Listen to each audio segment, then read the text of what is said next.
Magandang araw po sa inyong lahat. Ayan.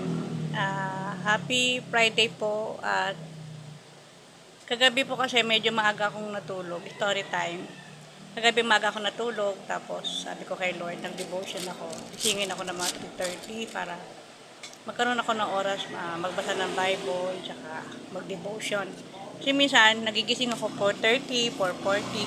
Kumbaga, nagmamadali na ako. Sobrang iksi na ng prayer ko, tapos hindi pa ako nakakabasa ng Bible. Sabi ko, Lord, gising mo ako ng 3:30 o basta bago mag-4. Kailangan magkaroon tayo ng oras bago natin gawin yung mga ibang bagay na gagawin natin. Siyempre, kailangan natin magbasa ng salita ng Diyos. Mag-pray tayo kay Lord. Ang ganda nga ng pagising ko kasi talagang nagkaroon talaga ako ng time na makipagnaig sa Panginoon. Ganun po talaga. Pag sinabi mo kay Lord na gusto mo ng oras para sa Kanya, bibigay talaga na yun. Minsan kasi may time na nag-a-alarm ako, hindi talaga ako nagigising. Siguro sobrang pagod na rin. At ang ganda na mensahe ni Lord kanina sa akin, sa Korinto.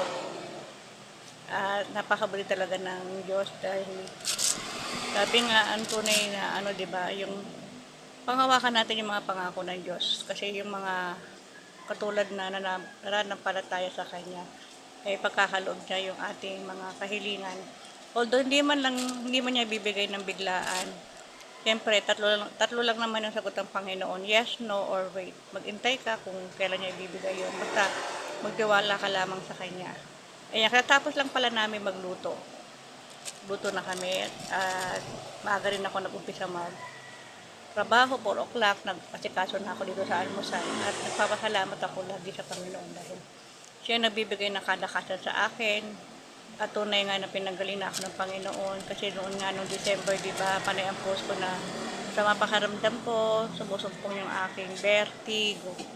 Pero purihin ng Panginoon, talagang pinilame ko sa Kanya, iniyak ko sa Kanya yun, niluhod ko na ayoko magkasakit, ayoko nang ganun. Kasi halos wala na akong magawa, nakahiga, bigla na lang akong iiyak, bigla akong magsusuka, bigla akong hilong-hilo. Alam niyo na po yung ganong karamdaman, di ba? Ang hirap po, salamat sa Panginoon. Ang dami po ng testimony dyan na pinagaling talaga ako ni Lord.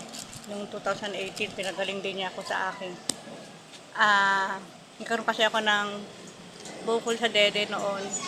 Purihan ng Panginoon, by faith lang talagang gumaling ako. Siguro sobrang stress noon, 2018. Ayun.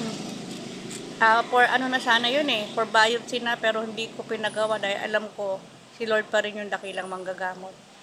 Naramdaman ko yun 2018 ng October, talagang mararamdaman papasigaw ka sa sakit,